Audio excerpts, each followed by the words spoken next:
Saat ini kami mau siapkan hati kami, pikiran kami untuk mendengarkan firman-Mu. Biarlah Roh Kudus-Mu Tuhan yang berbicara kepada kami. Biarlah Roh Kudus-Mu Tuhan yang membukakan hati pikiran kami, sehingga kami dapat mengerti maksud Tuhan melalui firman-Mu ya Tuhan. Pakai hamba-Mu ini berkata-kata sesuai dengan firman-Mu. Dalam nama Tuhan Yesus kami berdoa. Amin. Salam, selamat pagi Bapak Ibu Saudara yang terkasih kepada Tuhan. Kita akan membuka Alkitab kita dalam Lukas pasal 17 ayat 11 sampai 19. Lukas pasal 17 ayatnya yang ke-11 sampai 19. Saya akan membacakannya. Bapak Ibu Saudara yang terkasih, boleh menyimaknya di dalam Alkitabnya masing-masing.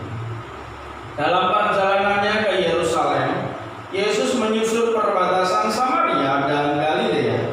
Ketika ia memasuki suatu desa, datanglah 10 orang kusta menemui dia. Mereka tinggal berdiri agak jauh dan berteriak, "Yesus Guru, kasihilah kami." Lalu ia memandang mereka dan berkata, "Pergilah, perlihatkanlah dirimu kepada imam-imam." Dan sementara mereka di tengah jalan, mereka menjadi tahir. Seorang dari mereka ketika melihat bahwa ia telah sembuh, kembali sambil memuliakan Allah dengan suara nyaring. Lalu tersungkur di depan kaki Yesus dan mengucap syukur kepadanya. Orang itu adalah orang Samaria. Lalu Yesus berkata, "Bukankah ke-10 orang tadi semuanya telah menjadi tahir? Di manakah yang 9 orang itu? Tidak adakah di antara mereka yang kembali untuk memuliakan Allah selain daripada orang asing ini?" Lalu ia berkata kepada orang itu, "Berdirilah dan pergilah, imanmu telah menyelamatkan engkau." Ini suatu peristiwa yang luar biasa, Bapak Ibu Saudara yang terkasih. Di sini ada 10 orang kusta. Apa itu kusta? Dikatakan bahwa kusta itu suatu penyakit kulit yang luar biasa hebat. Ini suatu penyakit kulit yang menular, wabah yang menular. Maka dari itu setiap orang yang terkena penyakit kusta atau penyakit kulit yang mengerikan, mereka akan dikucilkan, mereka akan diasingkan. Mereka tidak boleh berkumpul dengan penduduk-penduduk atau orang-orang yang tidak kena penyakit tersebut. Kenapa? Karena kalau mereka berkumpul, maka sama saja menularkan virus tersebut. Penyakit tersebut akan tertular.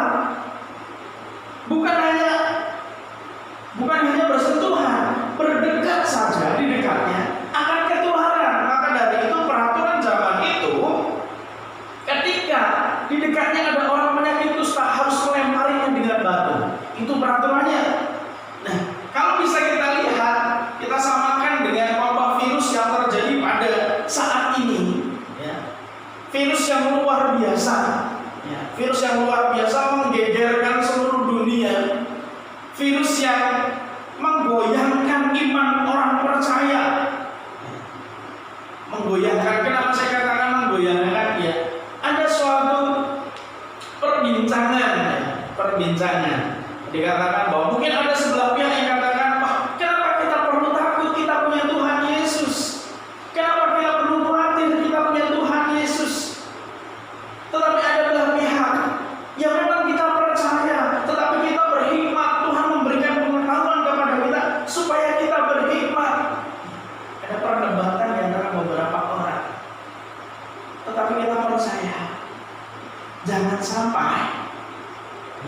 sampai wabah ini atau virus ini menggoyahkan iman kita, menjauhkan kita dari persekutuan. Ya, memang sekarang betul, memang gereja, istilah gereja itu bukan bangunan, tetapi gereja itu adalah kumpulan orang-orang percaya. Ketika ada 2-3 orang berkumpul dalam namaku, katakan bahwa aku ada di tengah-tengah, Yesus ada di tengah-tengah kita. Jadi walaupun kalau kita beribadah di rumah hanya 2-3 orang ibadah keluarga, kemudian kita hanya melihat belajar firman Tuhan melalui online, Allah tetap ada. Jadi jangan khawatir bahwa wah nanti kalau kita nggak ke gereja kita tidak diberkati. Masa kita tidak ke gereja? Bukan begitu. Gereja gereja itu adalah diri kita. Hidup kita, tubuh kita inilah gereja Tuhan. Maka dari itu, ini jangan membuat iman kita semakin goyah. Tetapi justru apa? Ketika ada masalah seperti ini membuat kita semakin dekat kepada Tuhan. Semakin kita berserah kepada Tuhan, semakin kita berharap kepada Tuhan. Sama seperti yang dialami oleh penyakit kusta. Ini memang mungkin kalau penularan virus corona ini, kalau kita perhatikan bukan lewat udara.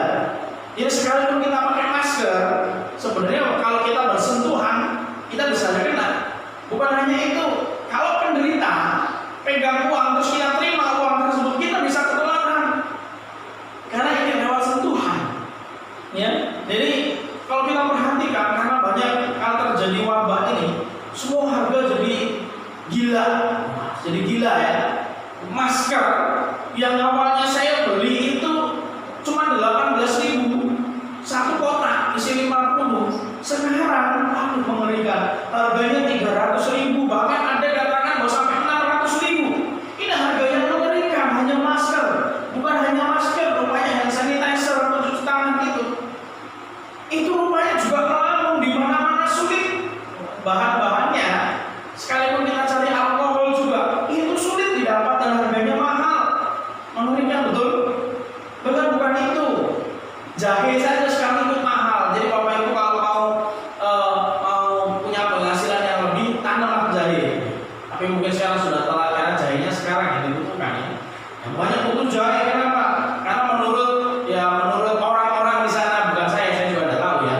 Jadi menurut orang di sana katanya minum jahe itu katanya apa? Bisa menyembuhkan, memulihkan kita dan menjauhkan penyakit corona itu ya. Jadi mari siapkan kita minum jahe setiap hari. Ini luar biasa. Harga jahe itu berkisar sekilonya 60 ke atas, 60.000. Tapi ya, jahe kecil loh. Belum apalagi kalau jahenya jahe merah yang mahal itu, wah melambung tinggi. Mungkin bisa sampai 100-an ribu itu jahe merah, beli ya. Nah itulah yang terjadi. Semua harga-harga mahal karena akibat virus. Tetapi itu tidak membuat iman kita menjadi surut, tetapi membuat kita semakin berserah pada Tuhan. Judul firman Tuhan pada pagi hari ini, iman menghadapi krisis dunia. Bagaimana tanggapan iman kita kepada Yesus untuk menanggapi krisis yang terjadi pada saat ini? Agar iman kita tidak terbawa suasana, iman kita tidak surut menghadapi ini. Ketika orang penyakit kusta, mereka memang tidak boleh dekat. Mereka itu harus dikucilkan, tidak boleh bergabung dengan penduduk. Mereka sebenarnya takut, walaupun mereka sudah mendengar bahwa Yesus itu banyak menyembuhkan penyakit, Yesus mampu memulihkan, Yesus mampu mengadakan mukjizat yang luar biasa. Ke-10 orang sakit kusta ini, mereka ingin sekali datang kepada Yesus, tetapi sebenarnya ada risiko yang besar ketika dia datang kepada Yesus. Kenapa? Karena ketika Yesus pergi kemanapun, dia tidak sendiri. Kenapa dia tidak sendiri? Banyak orang yang berbondong-bondong mengikuti Yesus, ingin melihat mukjizat yang dilakukan oleh Yesus. Ya, jadi tidak sendiri. Banyak orang, ratusan orang yang berbondong mengikuti Yesus. Jadi ini suatu tantangan tersendiri. Ketika orang 10 sakit kusta ini mau datang kepada Yesus, itu bagaimana? Karena banyak halangan yang harus dihadapinya, terutama dari orang-orang banyak. Makanya dari itu di ayat yang ke-12 disitu mengatakan bahwa mereka tinggal berdiri agak jauh. Mereka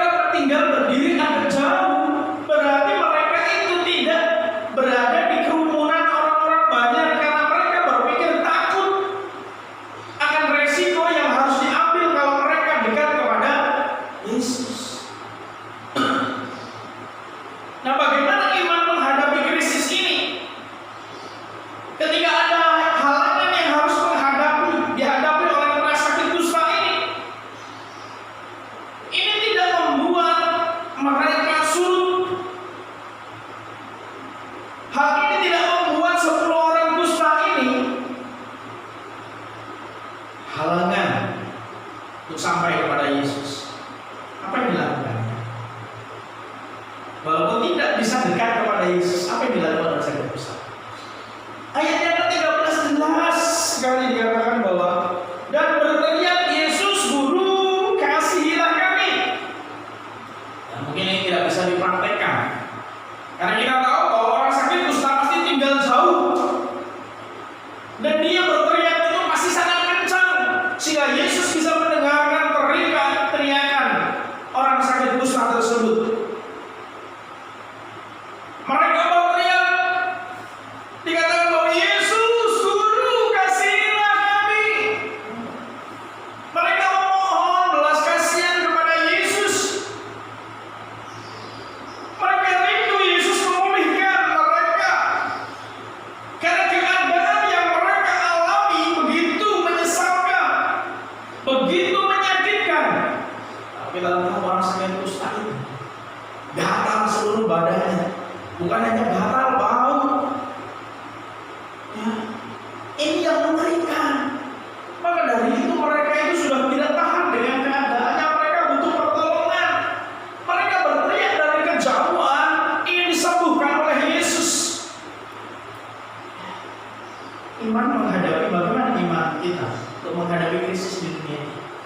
Seperti yang dilakukan oleh 10 orang yang mengalami penyakit kusta. Kuncinya yang pertama, datanglah kepada Tuhan Yesus dan memohonlah apa yang menjadi pergumulanmu. Sama seperti seorang penyakit kusta, pergumulannya adalah mereka ingin disembuhkan, mereka ingin dipulihkan. Walaupun di sana banyak orang berbondong-bondong yang mengikuti Yesus, tetapi itu tidak menjadi halangan bagi mereka. Mereka dari kejauhan berteriak, datang kepada Yesus, berteriak, Tuhan Yesus sembuhkan, pulihkan. Yesus akan menolong Anda. Yesus akan menolong kita. Kalau kita mau datang kepada Yesus, kalau kita mau mohon kepada Yesus, berteriaklah kepada Tuhan, minta tolonglah kepada Tuhan, sampaikan keluh kesahmu kepada Tuhan. Apa yang menjadi pergumulanmu, apa yang menjadi masalahmu, tidak perlu khawatir. Ingat, jangan sebarkan kekhawatiran, jangan sebarkan ketakutan, tetapi sebarkanlah imanmu, percayamu kepada Tuhan Yesus, sehingga orang itu melihat daripadamu imanmu, bukan kekhawatiranmu, bukan ketakutanmu. Sama seperti yang dialami oleh 10 orang kusta. Mereka berteriak minta tolong kepada Tuhan.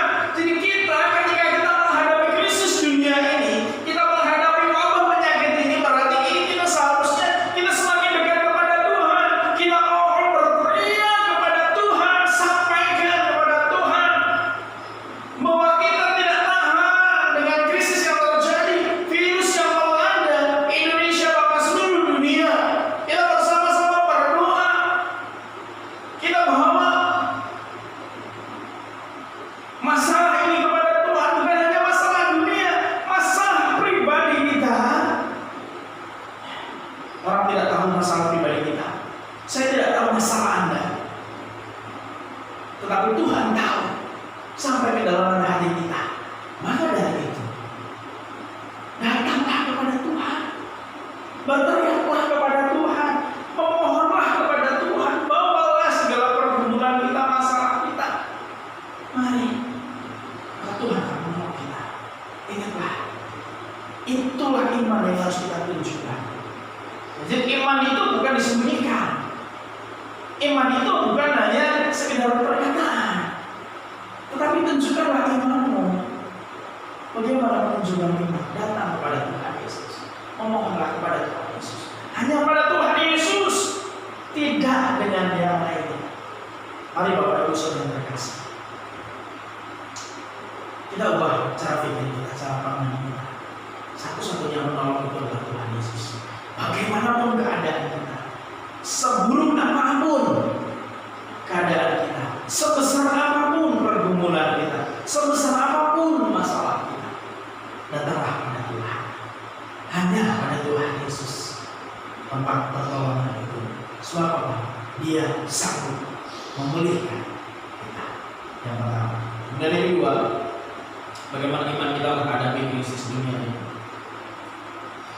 Sama seperti yang dikatakan Yesus dari ayat 14, Berkata ini, lalu ia memandang mereka dan berkata, pergilah, perlihatkanlah dirimu kepada imam-imam.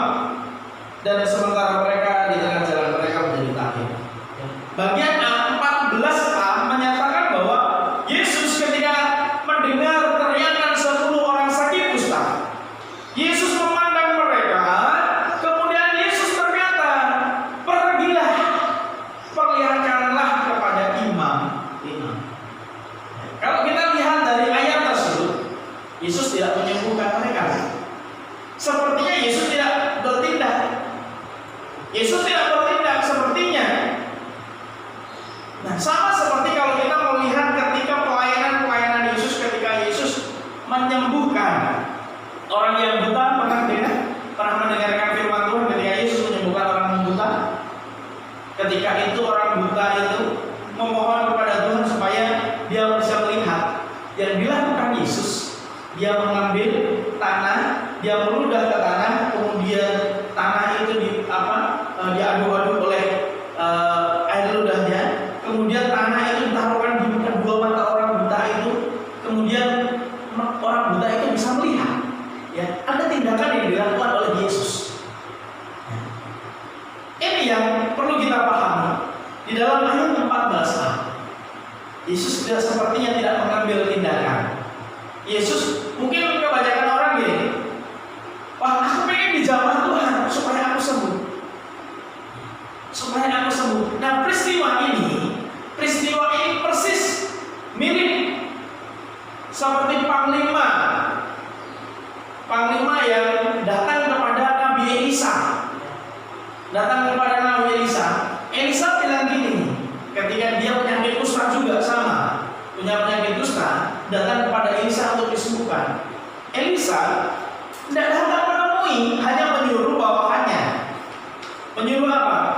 Menyuruh datang menjumpai panglima itu dan mengatakan bahwa pergilah mandi, celupkanlah badanmu 5 kali ke Sungai Yordan. Hanya bilang itu. Pendapatnya panglima itu apa? Setidak-tidaknya dia datang dan mengusir sakitku. Itu harapannya. Saya katakan bahwa 10 orang kusta ini pun mungkin berharap seperti itu sebelumnya. Paling tidak dijamah, paling tidak di kepalanya atau di badannya itu disentuh oleh tangannya. Tetapi yang dikatakan oleh Yesus apa? Pergilah, perlihatkanlah dirimu kepada imam-imam. Hanya berkata seperti itu. Nah, tetapi di sini suatu ada karena yang tersembunyi yang disampaikan oleh Yesus. Karena Yesus ini memberikan perintah, tunjukkan ke imam. Biasanya seseorang itu menunjukkan kepada imam itu kalau dia sudah tahir, sudah kelihatan tahir. Tahir itu bahwa dirinya sudah sembuh total, baru datang kepada imam menunjukkan bahwa aku sudah sembuh. Begitu ya. Tetapi ini kan nyatanya 10 orang sakit kusta ini awalnya masih belum sembuh. Tetapi Yesus berkata pergilah kepada imam. Yang dilakukan 10 orang sakit kusta, mereka tidak protes ketika Yesus menyuruh mereka. Yang dilakukan apa? Mereka menunjukkan imannya. Ya, mereka beriman ya ketika mereka itu datang kepada Yesus, ketika mereka berteriak karena mereka beriman kepada Yesus. Percaya bahwa Yesus itu mampu menyembuhkan. Sehingga imannya itu, rasa percaya ditunjukkan oleh apa? Ketaatan. Taat akan apa yang Tuhan Yesus perintahkan. Yesus kasih perintah kepada mereka supaya mereka pergi, sehingga mereka taat. Ketika mereka taat kepada perintah Tuhan Yesus, di tengah jalan mereka merasa sembuh, mereka disembuhkan. Itulah kuasa bahwa iman dengan sungguh-sungguh ditunjukkan melalui ketaatan. Karena 10 orang sakit kusta ini mendengarkan apa yang disampaikan oleh Tuhan Yesus dan melakukannya, sehingga mukjizat terjadi. Kalau mereka tidak mendengarkan apa yang disampaikan oleh Yesus, mereka mungkin tidak akan sembuh. Mereka tidak akan sembuh. Mereka mendengarkan apa yang disampaikan oleh Yesus dan melakukannya, sehingga mukjizat terjadi.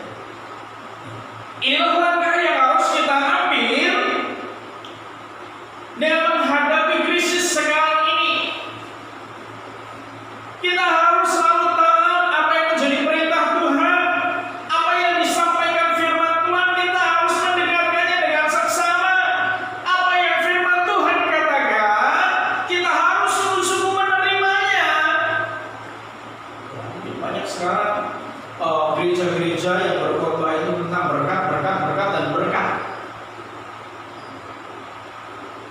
jangan senang hanya mendengar berkat. Terus kalau misalnya firman Tuhan menyinggung kita, kita tersinggung, kita sakit hati, kita marah, nggak pernah ke gereja lagi, nggak mau beribadah lagi. Ya, berarti itu tidak mau mendengarkan firman Tuhan. Berarti itu tidak mau menerima firman Tuhan. Kalau sudah tidak mau menerima, ya tidak akan melakukan pastinya. Kalau tidak melakukan, berarti tidak akan ada keajaiban. Kita tidak bisa menghadapi krisis dunia ini. Orang-orang yang seperti ini sesungguhnya tidak beriman kepada Yesus. Karena iman tanpa perbuatan pada hakikatnya mati. Kalau memang beriman, kita percaya bahwa Yesus sanggup menolong kita. Tujuannya iman itu melalui sikap hidup kita. Sama seperti 10 orang yang sakit kusta ini menunjukkan melalui bahwa mereka itu taat. Mereka mendengarkan walaupun mereka tidak seketika itu sembuh. Mereka harus taat dulu kepada Tuhan. Apa yang diperintahkan Tuhan baru mujizat terjadi. Itu yang mereka dapatkan. Maka dari itu untuk menghadapi krisis di dunia ini, mari firman Tuhan. Dengarkan firman Tuhan dengan baik. Terimalah firman Tuhan itu sekalipun itu menyinggung kita. Terimalah firman Tuhan sekalipun itu menyakitkan kita. Karena firman Tuhan itu seperti pedang bermata dua, bisa menusuk sangat dalam, bisa memisahkan roh dan jiwa kita. Luar biasa. Berarti seperti pedang. Kalau kita lihat pedang bermata dua itu berarti itu tajam. Apalagi sanggup memisahkan roh dan jiwa kita. Maka dari itu sebenarnya firman Tuhan itu menyakitkan bagi kita. Tetapi kita harus menerima firman Tuhan itu dengan sepenuh hati. Terimalah firman Tuhan itu di dalam kehidupan kita. Sehingga kalau kita taat kepada firman Tuhan, maka apapun jadi masalahmu, apapun jadi pergumulanmu, Tuhan akan tahu. Yakinlah, percayalah. Kuncinya hanya taat kepada Tuhan, taat kepada firman Tuhan. Apapun yang diperintahkan kepadamu pada hari ini, haruslah engkau perhatikan. Ya, jadi harus diperhatikan apa yang menjadi perintah Tuhan, apa yang menjadi firman Tuhan yang difirmankan kepada kita. Perhatikanlah dengan seksama dan apa? Terima, lakukan dalam hidup. Maka kita akan melihat bahwa iman kita mampu mengalahkan krisis. Poin yang ketiga, menghadapi iman menghadapi krisis dunia. Ayat yang ke-15-16 mengatakan bahwa seorang dari mereka ketika melihat bahwa ia telah sembuh, kembali sambil memuliakan Allah dengan suara nyaring, lalu tersungkur di depan kaki Yesus dan mengucap syukur kepadanya. Orang itu adalah orang Samaria. Kita perhatikan ayat 15-16. Siapa yang kembali dari 10 orang sakit kusta? Hanya 1 orang yang kembali kepada Yesus. Bahkan di sini katakan bahwa dia adalah orang Samaria. Ya, tahu orang Samaria? Yesus orang Yahudi, orang Samaria. Orang Samaria itu berbeda dengan orang Yahudi. Orang Samaria itu dianggap dikucilkan oleh orang Yahudi, tidak diterima oleh orang Yahudi. Karena menurut orang Yahudi, orang Samaria itu bukan pilihan Allah, bukan orang Israel murni. Orang Samaria itu orang campuran. Itu menurut orang Yahudi ya. Jadi dikatakan bahwa Yesus pun dikatakan, di manakah yang lain selain orang asing ini? Yang kembali itu orang asing. Yang 9 orang berarti itu orang Yahudi. Orang Yahudi ya. Tetapi orang Samaria justru tahu ketika dia telah mengalami kesembuhan, ketika dia sudah mengalami pemulihan pertolongan daripada Tuhan, apa yang dilakukannya?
9 orang lainnya yang lupa pada pertolongan Tuhan.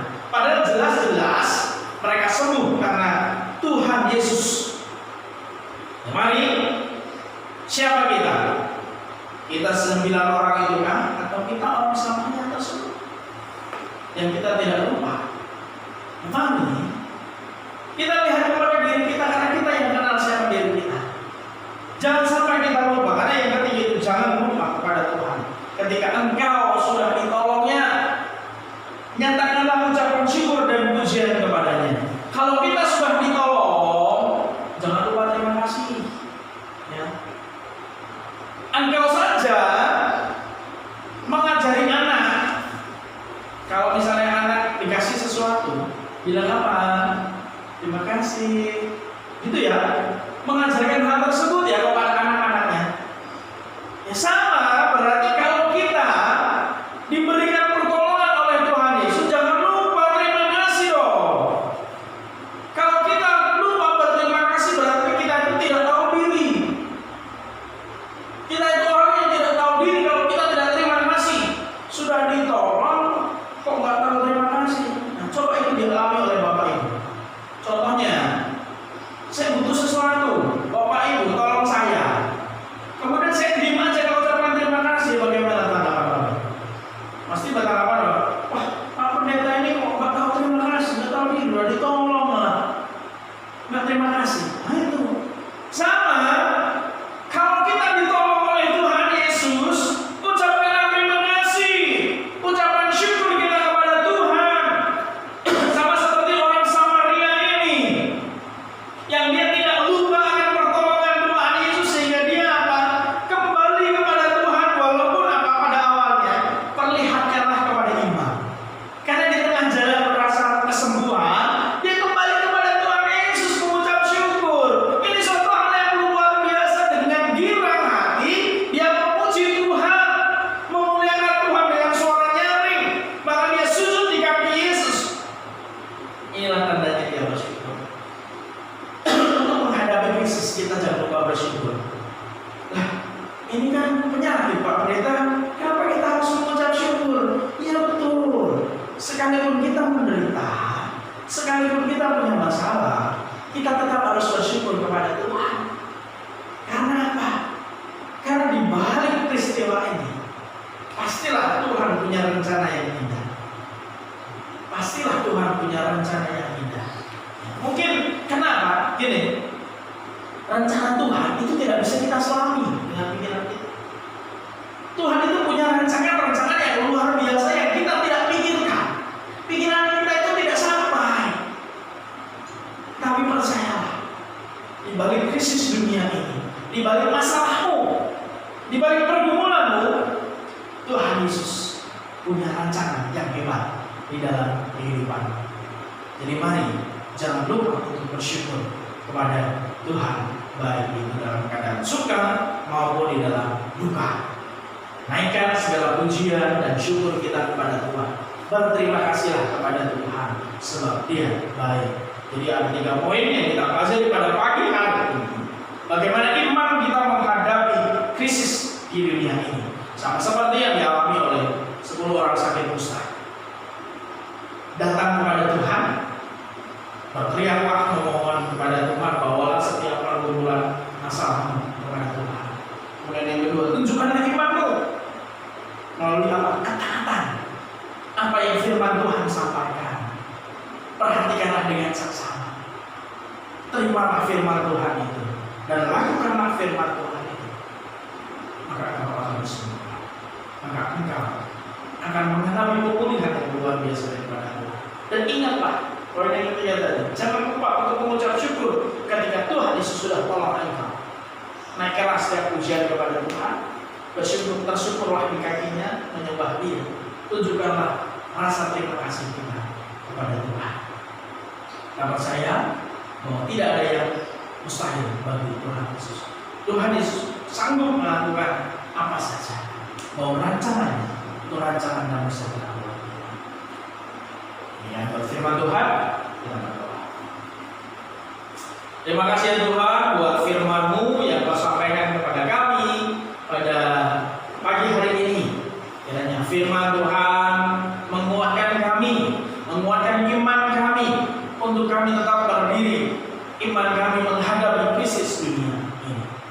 kasih Tuhan Yesus, dalam nama Tuhan Yesus kami berdoa.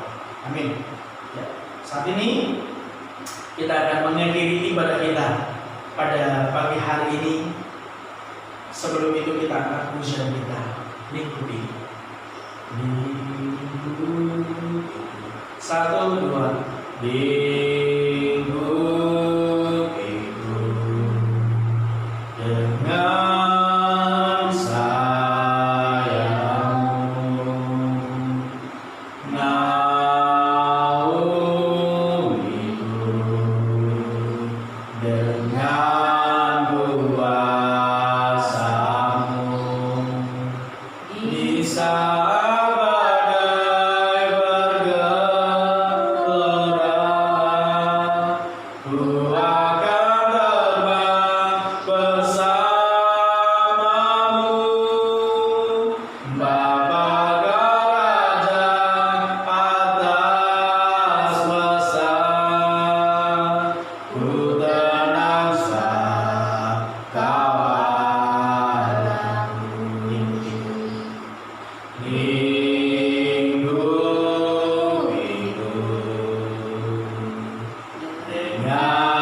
dengan sayang-Mu, naungiku dengan kuasa-Mu di saat badai bergelora. Ku akan terbang bersama-Mu, Bapa Kerajaan atas semesta.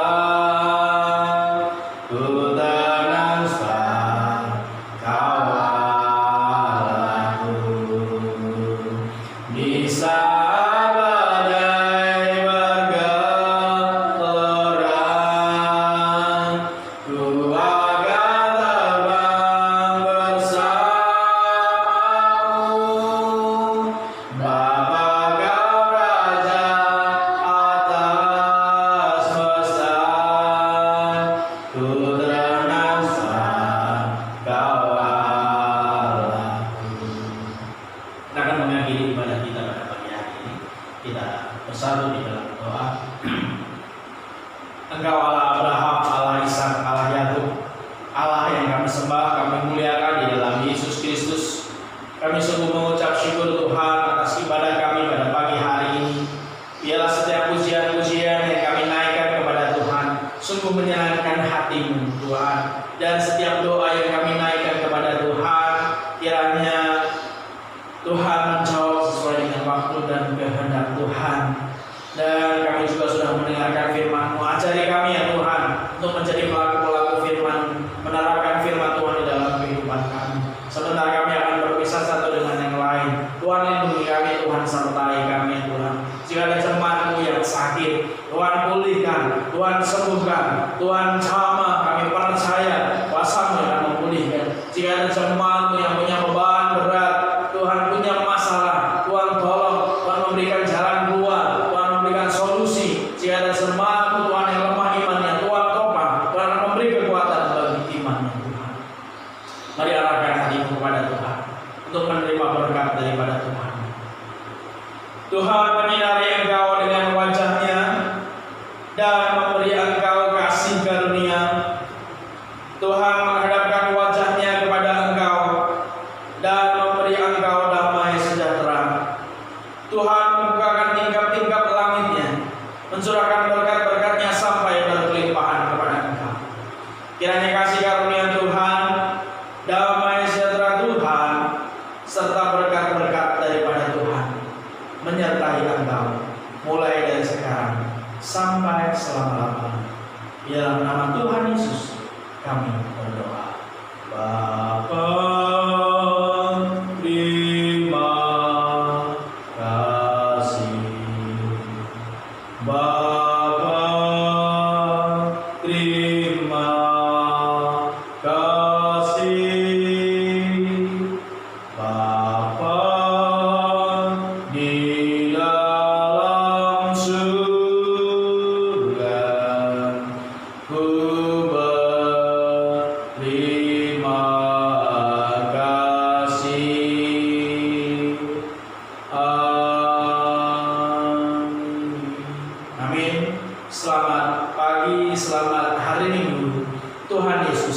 memberkati kita semua.